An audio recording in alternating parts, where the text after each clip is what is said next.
Donc voilà l'exercice 30. Sur la figure, vous avez deux fonctions qui ont été tracées. Tout d'abord, la parabole en rouge, qui est la parabole y égale x carré. Ensuite, une droite d'équation y égale x plus 2. La question qui est posée, on vous demande quel est l'ensemble des nombres x pour lesquels la parabole P est en dessous de la droite D.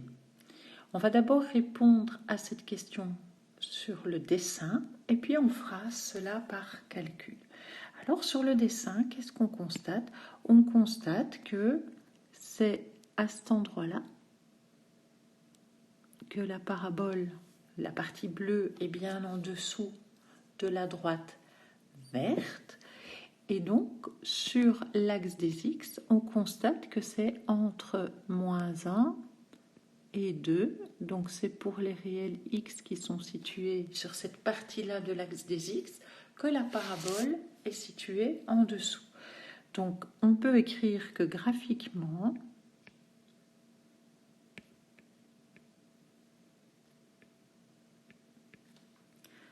P est en dessous de D, si et seulement si x appartient à 0,2. Oula, désolé. X appartient à 0,2. Algébriquement, c'est-à-dire par calcul,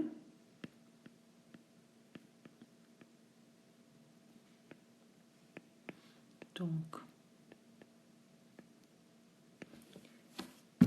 alors calcul au pluriel, il y en aura sûrement plusieurs. Comment est-ce qu'on peut voir que P est en dessous de D? Eh bien ça, c'est vrai si et seulement si l'équation de la parabole est inférieure ou égale à l'équation de la droite. Donc ça veut dire x carré plus petit ou égal à x plus 2. C'est une inéquation du deuxième degré. On la résout d'abord en mettant tout dans le membre de droite. Et là, on va devoir faire un tableau de signes. Alors, pour gérer ça, je dois d'abord chercher une première chose.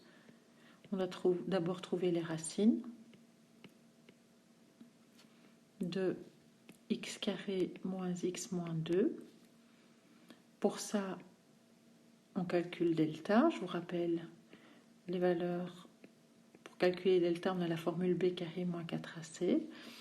Ce qui donne ici b carré moins 1 au carré, moins 4. Le a vaut 1 et le c vaut moins 2.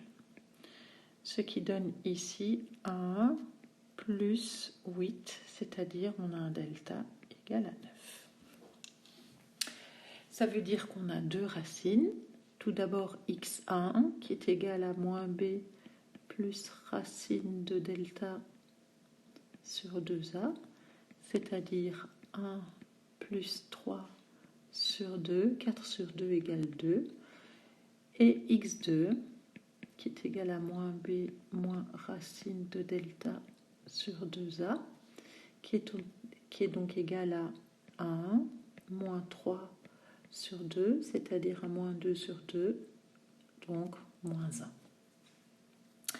On peut donc faire notre tableau de signes ici, dans lequel on va mettre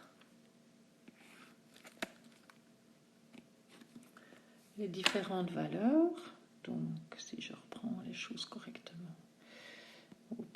voilà, dans lequel je vais mettre x, les deux racines rangées par ordre croissant, l'expression x carré dont on étudie le signe, donc x carré moins x moins 2. Je sais que cette expression-là s'annule quand x vaut moins 1 et 2. Ici, on a 1x carré, donc c'est positif. Je mets le signe contraire à l'intérieur. Donc ici, ce sera positif, positif. Comme on doit avoir quelque chose de plus petit ou égal à 0, on constate que c'est entre moins 1 et 2. Et regardez, j'ai fait une grosse erreur tout à l'heure que je vais aller effacer. Donc là, c'est pas entre 0 et 2, mais c'est entre moins 1 et 2. D'ailleurs, je l'avais bien dessiné ici, c'est cette zone-là, c'est bien entre moins 1 et 2. Donc c'était une erreur importante. Donc dans ce cas-là, la solution qu'on peut lire dans le tableau de signes, c'est tous les réels compris entre moins 1 et 2, car à cet endroit-là, x carré moins x moins 2 est négatif, ce qui veut dire que la parabole est en dessous de la droite.